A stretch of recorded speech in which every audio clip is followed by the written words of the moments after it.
We're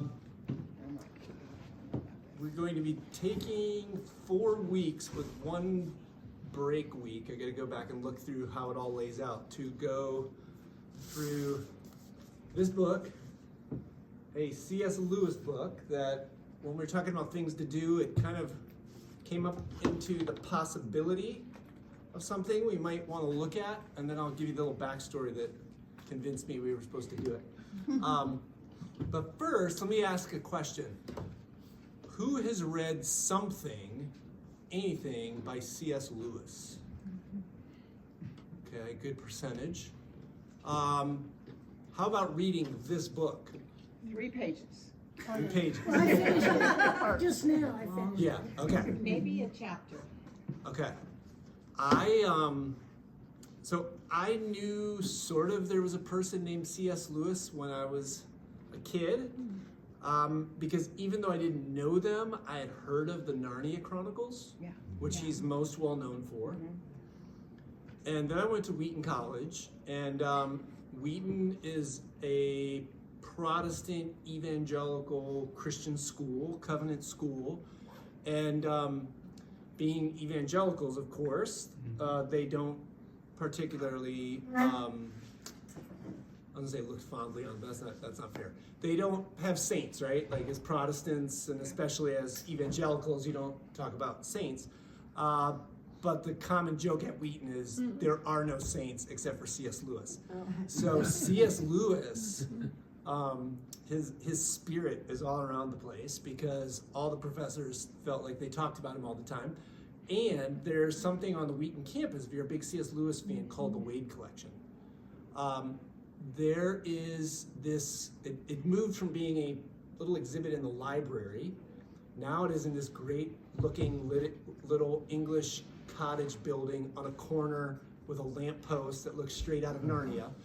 And in it, you have the greatest collection of materials probably in the world of the Inklings. So of Lewis and Tolkien and Dyson and Barfield, and you have their things from like all their letters and correspondences are there. C.S. Lewis's wardrobe that inspired Language in the Wardrobe is there. They have, I think they have both his and a Tolkien writing desk. They're just, I mean, there's a pipe. And then when the movies came out for the Narnia Chronicles, they got some of that paraphernalia there as well. If you're going through the Chicago area and you're a Lewis fan, it is worth going to see. We were listening one summer, and for the people that know Abe, you'll appreciate this story. One summer we were doing our driving all around the country in the month of July when I was off as a principal, and we had been listening throughout the whole trip to all of the Narnia Chronicles. We got through all of them, right? So the kids were really into it, and so we stop and we're coming through. I'm like, all right, we got to go see the Wade Collection. So I'm just walking through with the kids and just pointing out stuff. But there's an actual tour going on with an older woman who is so into it, and 2 parents and 3 teenage kids who look like they wish they died half an hour ago. Right? It's like doing that. She's saying all this stuff. And Abe couldn't have been, I don't know, he was 5, 6, maybe 7, I don't know. And he all of a sudden, we like kind of lose him. He kind of like joins their group, right?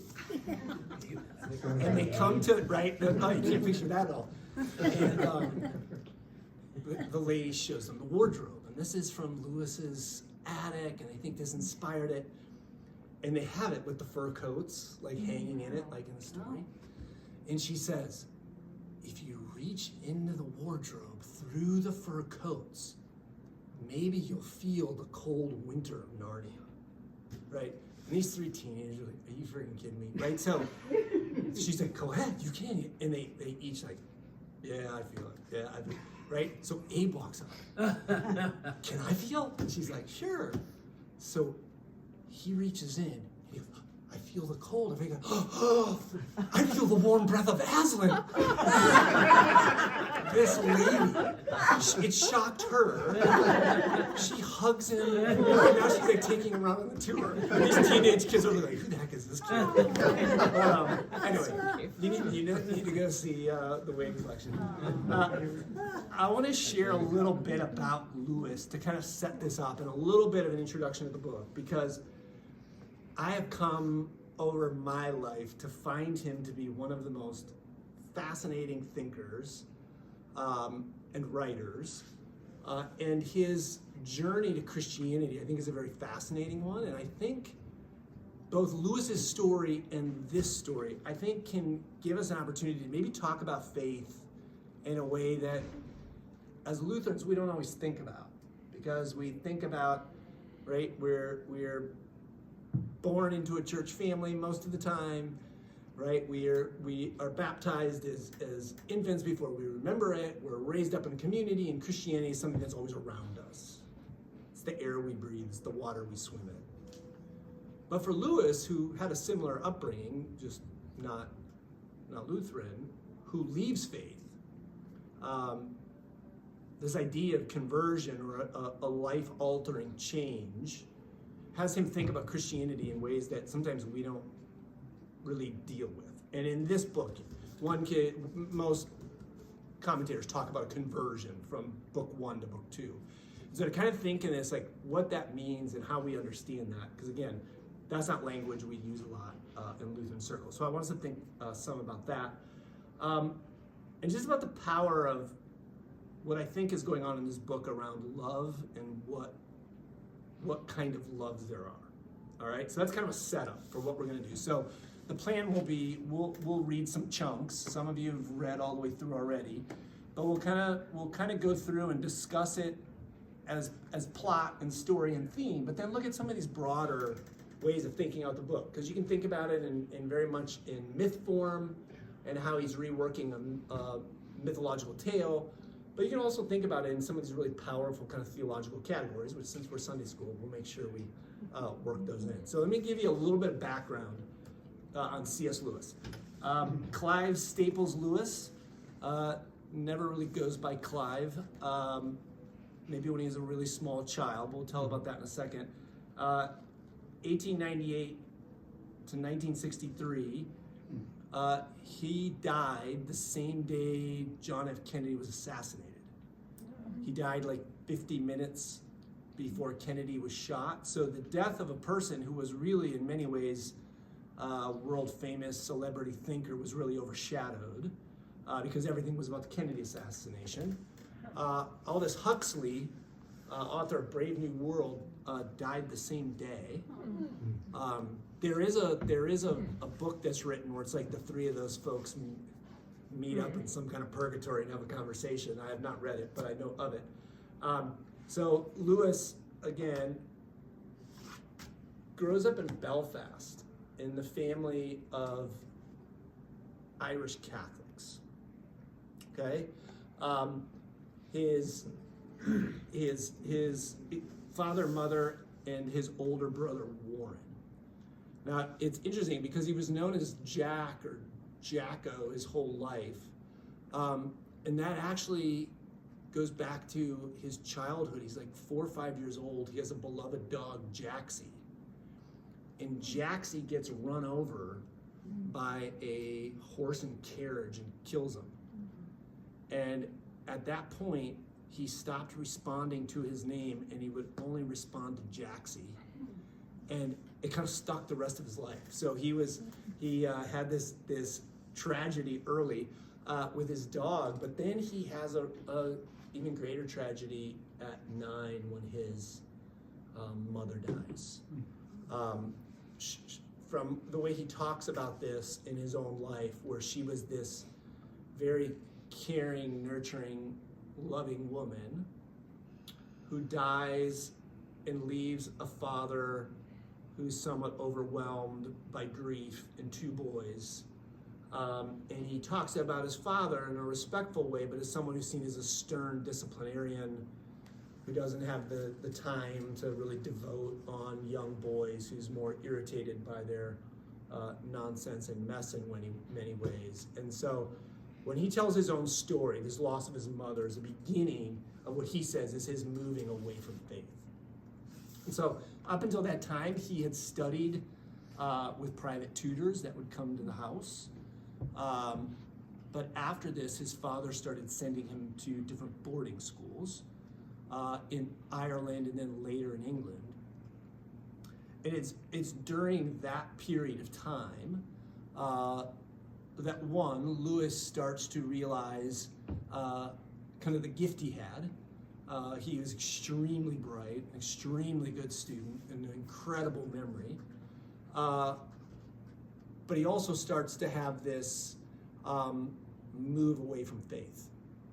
And as he kind of pieces these together later on in his story, Surprised by Joy, he starts getting more deeply ingrained in the world of literature and in mythology and even of kind of occult stuff, which was really interesting at that early part of the 20th century.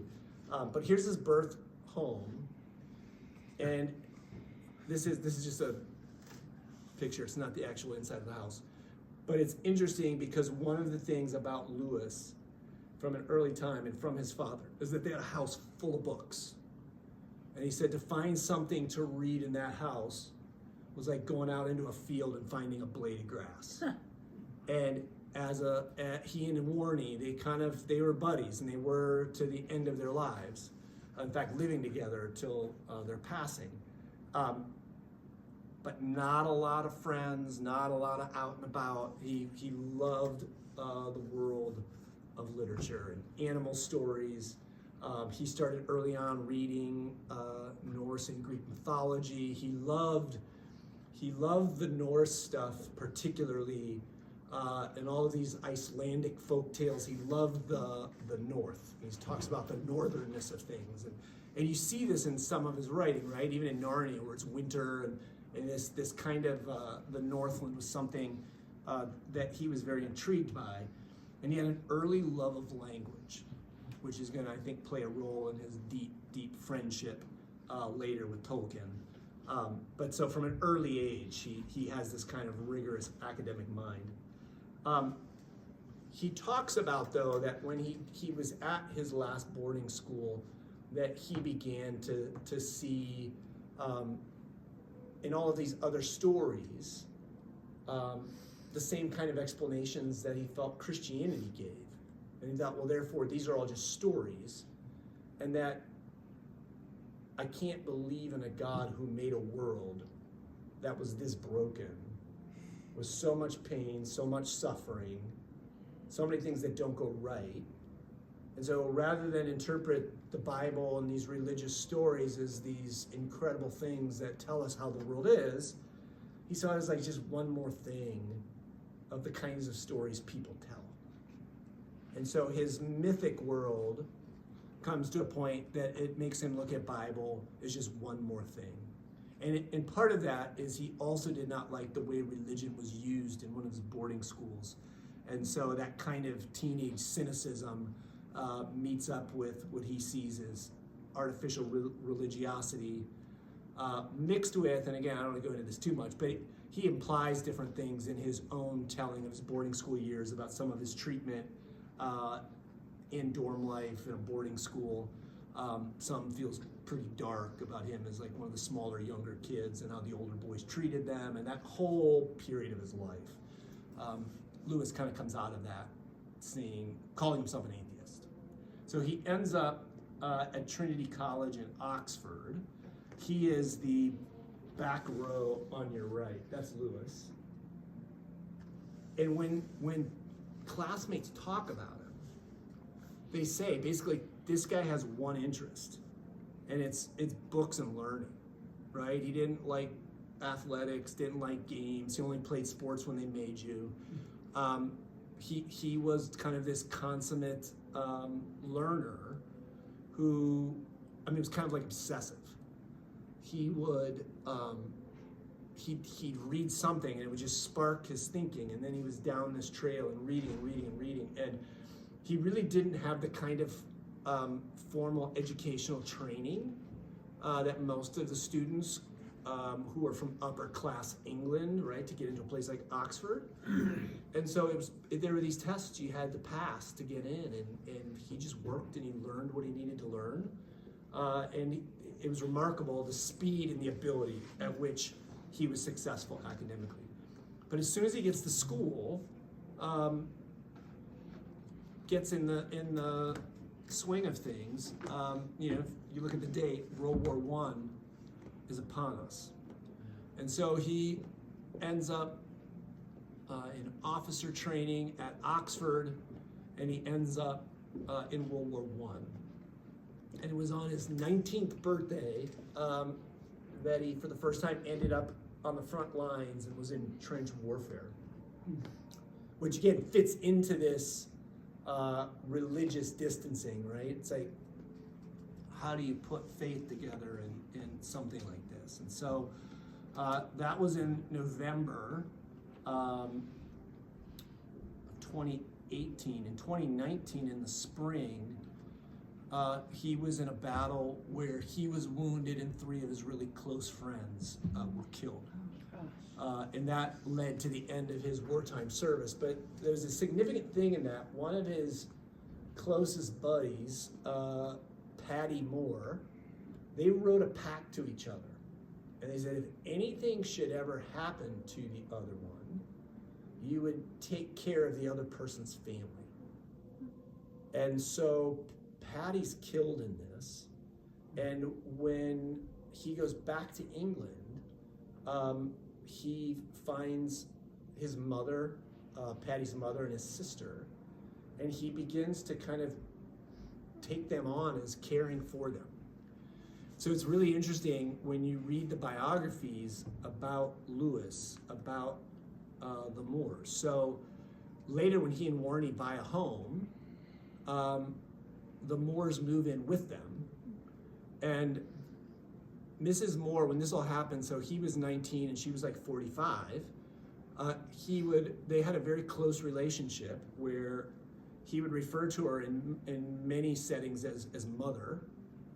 But then there was also talk around classmates and colleagues later about was there more to their relationship, which continues to be one of those things that there's nothing overt, but through the commentary, even of Mrs. Moore's daughter years later, has implied that maybe there was more to their relationship. So there's this really interesting phenomenon around Lewis in this period of time. But he ends up back at Oxford looking to teach. And he ends up as a fellow and a tutor of English lit. Now his area of expertise was medieval and Renaissance English literature. And he published as a scholar. Some of the things he wrote way back then still are kind of seen as standard in the field. But he never ends up with a professorship. He's always of the rank of tutor. And so in the English system, at Oxford, you have all these different colleges and they have their different faculty. He was at, it's pronounced Magdalen College. Magdalen College is on the southeastern side of the Oxford campus. And he ends up as a tutor there. And so what that means in a British system, you'd have these tutors who would be the ones who would be preparing you for these exams and the learning you had to do. And so they'd give you things to read, you'd come back, and he was very much Socratic in how he dealt with the material with the boys, but it would be in groups of 2, 3, sometimes singular students. It was very difficult to get a professorship, and there was a lot of politics that went on around it. There were, I think it was 3 or 4 that were open during his tenure there, and Tolkien kind of lobbied very hard for Lewis to get one of those positions, and he never did. Again, some politics, some people say it was because of his Christian faith and how overt he was, or that he was spending so much time writing this popular literature for Christians and for little kids, and who knows the exact reason. But as I was listening to a person back in January, who's actually a Lewis scholar, and he's writing on Tulia Basis, he said, no one should ever get the thought that he didn't get the elevated position because of his intelligence. He said what Lewis knew and the kind of mind and memory he had, this person was saying is probably one of the finest in the 20th century. And he told a story I'd never heard before, because in his writing, he got to talk to some of Lewis's former students. And some of the movies like Shadowlands and things like that, you have some of these classroom scenes where you think, oh, this guy might be a bit of a bear. But he said there was this lighter side where, you know, they'd be working on something and someday it was what he wanted to get through and they'd get through early. And he said Lewis had this game he'd play with the students. So you might have like 3 kids sitting in your, you know, collegiate sitting in your office. And again, he had like an office, but it was part of living quarters at Magdalen College. He also has his home, which we'll see in a little bit, not that far away. But so he's kind of living on the college, and he has this library office with students who'd come and meet him there. And so sometimes when they get done with the lesson, they'd play this game where he'd go around to the students, and I can't remember the exact numbers, but it would be like saying to the first one, give me a number between 1 and 12. They'd say something. They go to the next one, give me a number between 1 and 9. Give a number. Go to the next one, give me a number between 1 and 25. Give a number. And then the last one, go give me a number between 1 and 300. Like somebody would write those all down. And based on the numbers, he'd go to 1 to 12 was a bookshelf, and 1 to 9 was a shelf, 1 to 25 was a volume, and then he'd pull it out, go to the page of the 1 to 300, hand it to a student and say, read the first paragraph, and then Lewis would quote the page back to them. Oh my. And it might be English, it might be Old Norse, it could be Italian, it could be German. They said he was like a person that had that kind of mind, which is like the most astounding thing I've ever heard. But it's like, so the guy said, don't ever think that somehow he was like a lightweight, right? Because he didn't make professor. He was this beyond brilliant individual.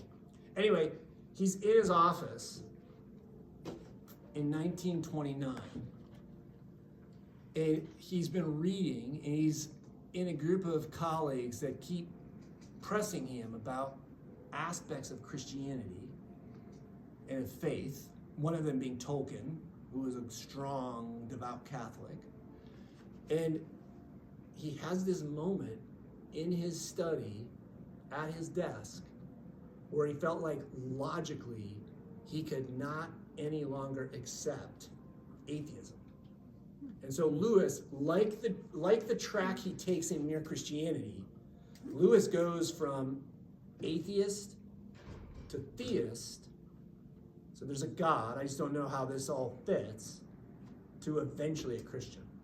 And so in 1929 at his desk is where he becomes a theist. He gives up on the notion that God doesn't exist. And he says later that, you know, most of his energy he realized was he was mad at God for not existing, or mad at, if there was one, why there would be a world like this. But he logically comes to the place that he realized there has to be a God. And these are his line, that he was the most dejected and reluctant convert in all of England. He didn't want to be a convert, but what he always told his students, it's not what you feel or what you think, it's like logic guides our decisions. And he got to this point, I was like, dang it, I can't get out from underneath the weight of his argument. And so he becomes a convert to theism, okay? So I gotta mention these folks, the Inklings. This is his group. This was an unofficial society, a literary society they formed. They would meet at the pub, the Eagle and the Child, or they'd sometimes call it the Bird and the Babe. When Julie and I got to take the trip a couple years back to Oxford, it was post-COVID, the Eagle and Child had closed. And there was all this talk that it was going to become something else. And so that was like really sad. So we drank at a different pub across the street that they also met at sometimes, but we could only look through the windows. A group raised a lot of money, bought it, and they're turning it back into a pub. So like, this should not like disappear, right? But in this group, they would bring each other's literature, and they would just like read for the group, and then they would just I mean, they were good critics, right? There was no holding back. And they really appreciated this. And sometimes it would meet in his apartment at Magdalen College. But everything from his chronicles to his literary work to the stuff the other people were doing, the whole time Tolkien was writing his Rings trilogy, which was not a trilogy. It was one big book, and they all kept saying it's too long, it's too long. No, it's not. It has to be this way. And one of the little things, a little wedge at points came between Tolkien and Lewis, and part of it was Tolkien was such a stickler for accuracy. He writes worlds and languages and histories in order to set the foundation for a story he's going to tell. Most people think the Silmarillion comes after the Towers trilogy, which is like generations and generations back. He actually wrote that first, just to write about these myths and worlds, and then the Towers trilogy comes after that. And everyone's like, it's good enough, publish it. No, it's not right yet. I got to work out details. And I read in a biography on Tolkien that one of the things that frustrated him is he realized back in the Silmarillion, he's talking about somebody traveling and there being a full moon. And he realized that in the 6 centuries later, in what became the second tower of the trilogy, somebody talks about there being a crescent moon, and he's like, actually that's off, because if this many days earlier was a full moon, that could be, right? It's that level of, personally I would call obsessiveness, but some people would call it, a dedication to, to exactness. But Lewis is pumping out Narnia Chronicles one a year, and he's like, wait, your symbolism all gets confused, and you're bringing different elements from different kinds of mythologies in the same story. You can't do that. That's great. And then, for academics especially, then when somebody becomes real popular on stuff that's outside your field, also kind of gets on you a little, and Lewis just keeps churning stuff out. But anyway, the Inklings was an important group for all of these writers. So I want you to see this picture, because this is the backside of Magdalen College, and you have the river running through it. And let me go back to it so you can Lewis's conversion to Christianity happens at night after an Inklings group meeting, where he goes outside and walks along the river in the dark with Tolkien and Hugo Dyson, 2 Inklings who are both believers. They're both Christian. And Lewis has this long walk with them. And in it, Lewis says, okay, I'm a theist, but I can't believe this Christianity, because it's actually the same pattern, the same kind of story that aren't all the other myths. I don't see how Christianity isn't just one more myth. And Tolkien turns it on its head. He says, no, you're missing the point. You're exactly right. But you're seeing it as one in a long chain. He said, as a Christian, we see that this story of the dying and rising God who brings new life to the world isn't just one in a series of stories. That is the story. The reason in cultures all around the world, in societies that never intersect, never cross each other, that they have stories like this, is because at the center of all the universe, where the world is created, right? Paul talks about, in him, through him, and all things hold together. He's like, this story, this cosmic understanding of who Christ is, echoes forwards and backwards through all time. So he says, you see this as the reason why you don't believe. He said, I think it's the central reason why everyone should. Because how else do you explain it? And Lewis later writes that when he gets to the end of that walk, he's like, I think I'm a Christian. And so that conversation, again, oftentimes, and this is one of the things I love about Lewis, is so many times people think, well, if you learn too much, or you read too much, or you read that kind of stuff, in the end, that's going to take you away from faith and away from Christianity. But it's actually through looking at all the world and all the literature and all these connections, that it actually is the thing for Lewis that says, this actually does make sense. And so it was along this river that Lewis has the walk with Dyson and Tolkien. The Kilns, this is his home. This is the back side of it. You might think, well, that's a weird kind of shot. That's because I took that one and I didn't have an invite to be on the property, so I was sneaking around taking pictures. This is still used. Julie got to tour it, so you can talk to her. She was with her group, went through it. She told me, you got to see it. So I skipped out on a session and took a taxi over and starts walking around the house. And they actually use it for scholars to this day who are Lewis scholars, will stay there like on fellowship. And so I'm like walking, I'm peeking at windows, and I saw a person, I better back up. But the place still exists. And I walked then through a field. It was so Lewis-like. I'm walking through this field. It was January in Oxford. It was like frost on the grass. I'm walking through this field. I see a fox run across the path. I'm not making this up. I'm like, this is like straight out of a Lewis book. And it come to Trinity, which was his church.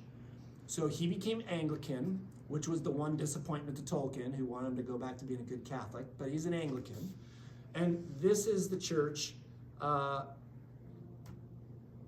And within it, I didn't put this picture in, and there's part of it kind of reminded me of Trinity when I went in. I was like, hey, there's something just, but there's a little, right next to one of these pillars, there's a little metal tag on the back of a pew, like here's where Lewis and Warney would sit. And right outside is a graveyard where he was later buried. So a couple other parts to pull into this story. Lewis meets Joy Davidson Gresham. She was a Jewish writer, poet, communist, who later recanted of both her Judaism and communism and became a Christian.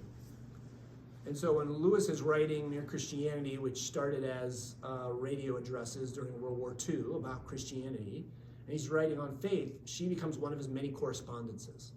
And Lewis would get so much mail, but he felt like he hated it. But he felt like it was his Christian duty to write to every person. And so it was like, it was like a chore, but this was one that developed into like a real relationship. So after her divorce, she moves to England with his sons. She marries him twice. She marries him the first time to basically be able to stay in England. But then right after that, she is diagnosed with bone cancer. They thought she was going to die. And from her bed, he realized, like, I do love her, and wanted to be married by the church. And so they were married. She then recovered, went into remission, and they had like 4 years together.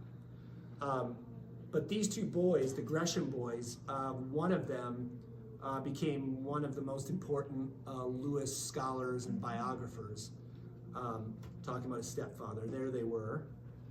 She passed away at 46. Here's Lewis's grave.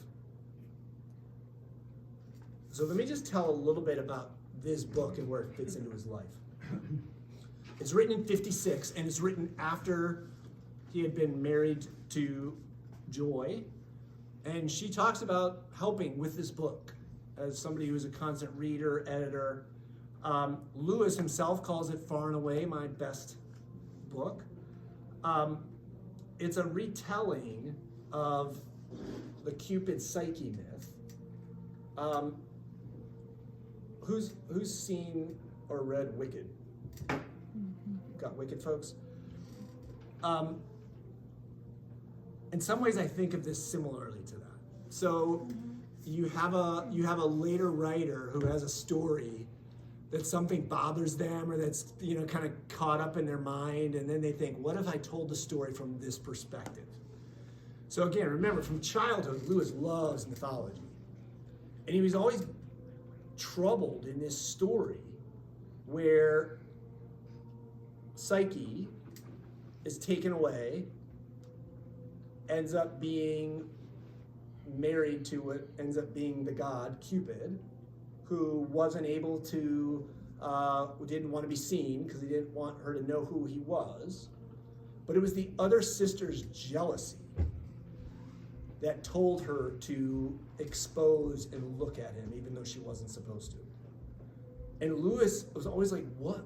Why? Like, what was going on in their heads? Why would they be jealous of a sister who was married to a god? And this bothers him. It's like one of those little niggling things in the back of his head that later in life he writes this story to give it through the perspective of the oldest sister about the youngest. And he works so many other things into this, around faith, around conversion, around how I think his history of religion stuff. Like, we'll talk about all this kind of stuff that's going on. But it's a story he knew, and he wanted to flesh it out. Because in Lewis's own writing, he writes about myth. And Lewis says, like, myths are intentionally flat.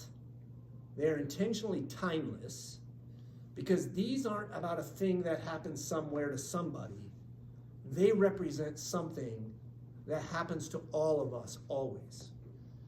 They're these stories that give meaning, that relate to humanity, that are timeless. So myths are stories out of time.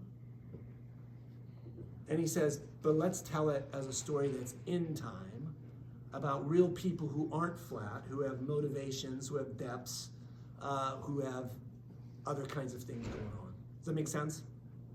So that's the backdrop of the story. Now, the one other piece, and this is the thing that intrigued me. So I was talking to Dawn, I was talking to some other folks the last time that I taught, and it was like we were talking about all kinds of things that we could do.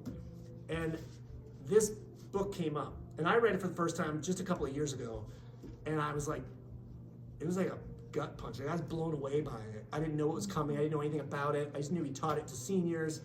Abe was reading it, and I'm like, I should just read it so I know what's going on if he wants to talk about it or whatever. And I was just stunned by it. And I've thought some about it since, and I've had this kind of like, I'd love to go back. I thought, that might be a great thing for us all to read. But we had cut our Advent class ended on Epiphany. It went a little longer. And then I went to this conference, and it was led by a couple who were both Lewis scholars. And he was writing a dissertation on Till We Had Faces.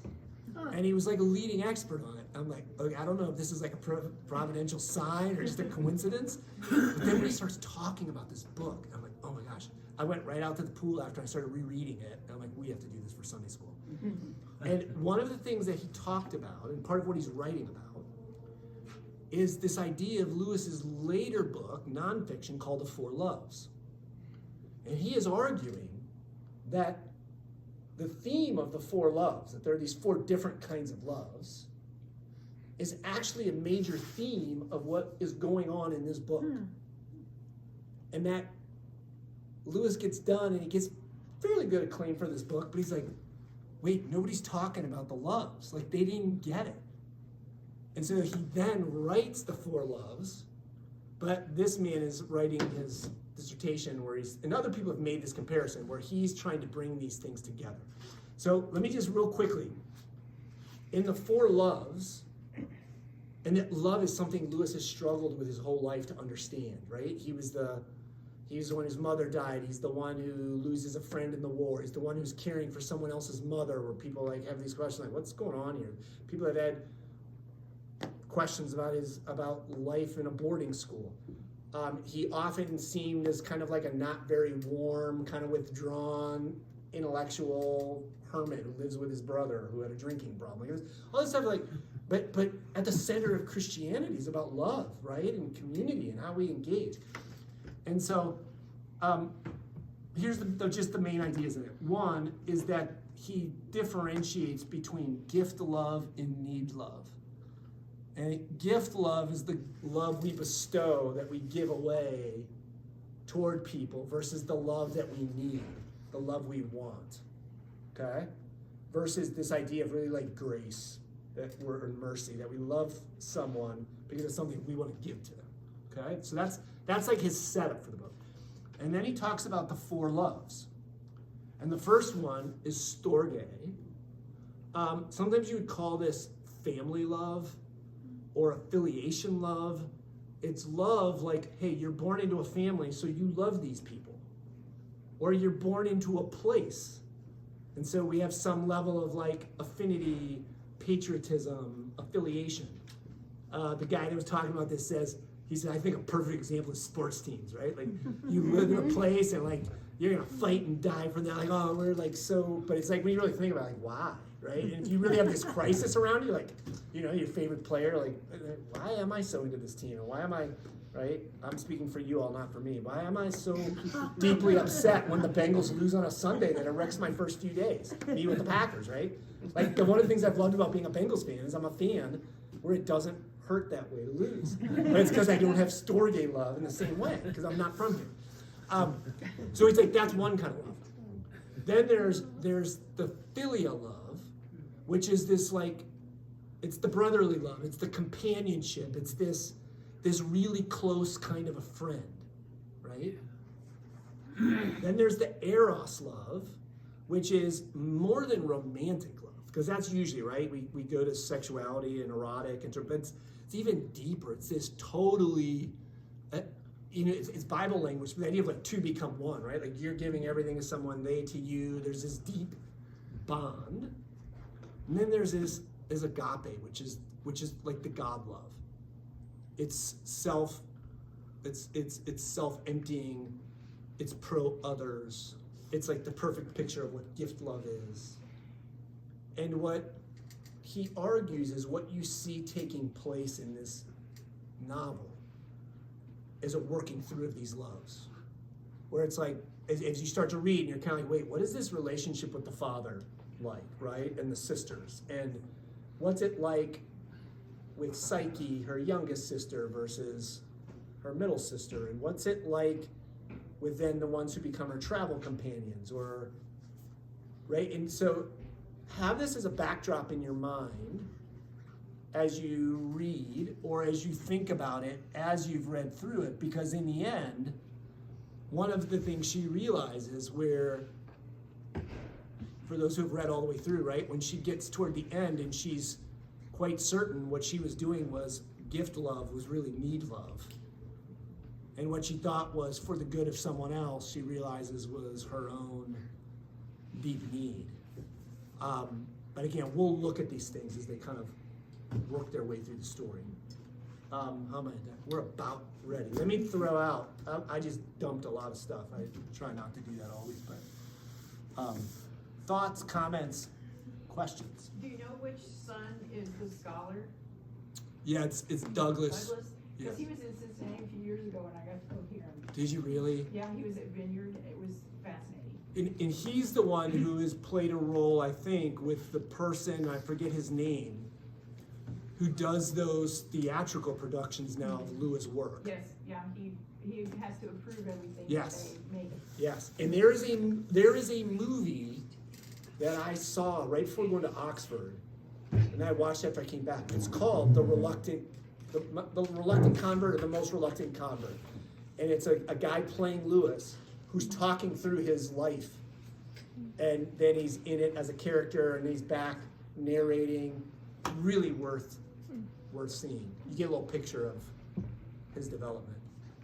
Yeah, because the other one actually went and ended up following the mother's original religious tradition, became Jewish.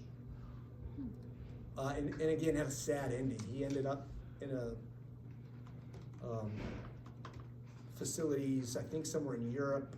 I think the diagnosis was paranoid schizophrenia, really struggled. And so the two brothers weren't really close once they got older. But yeah, one of them has become like an eminent Lewis scholar. Any other comments, questions? He's a fascinating guy, and the thing I appreciate about him is because he comes into Christianity in a way that began as, I grew up as part of this, right? He might say, it started out in the Storge category, right? As I grew up as it, so of course I'm Christian, and then I walk away from it. But his coming back is a powerful story about his own, both his mind and his heart, finding in it something that said, this is what my life should center on. And he took heat for it from his colleagues, because you're moving into the period post World War II where existentialism, you have Camus and all these people writing all this stuff about life has no meaning, there is no God, how can you think there's a God after the Holocaust and World War II? And Lewis becomes this apologist for the Christian faith. That it's not just something that's traditionally understood, but that it logically makes sense, which is something that made him a remarkable figure for his century, and why he's still being read today. You know, I was thinking about his conversion story back to Christianity and the relationship with Wheaton College. So if the Covenant school, they would usually look for a born-again moment, which would normally be emotional. Yeah. Whereas this is a born-again moment that's actually intellectual. Yeah. And I would say at Wheaton, where I found at that point, I wouldn't know the kind of like numbers now, but when I was there, the vast majority of my professors had a Presbyterian bent or kind of a theological, Like a predestination. where they would be much more intellectually driven than emotional, Right. and they would kind of look at that emotional stuff as kind of simplistic, and that's where, if you were in the Bible department when I was, like, you kept your Pentecostal heritage way down, you kept those cards close to your vest, and you because it seemed anti-intellectual. Yeah, but that might be the difference between a university and a church. You know, back in the churches, it might be more emotional. Yeah. And at the university, it might be more Yeah, intellectual. very much so. Maybe that's their job. Yeah, right. It's their focus. Anyone else? Should probably stop time. Let me pray for us. God, we thank you for goodness. We thank you for this journey that we're about to embark upon. I pray, God, that you bless this community as we read and think and discuss. May we understand both who you are and how you work in us and through us, and how we as community live out your love. So we thank you for this time. We pray all this in Christ's name. Amen. Amen. Dear God.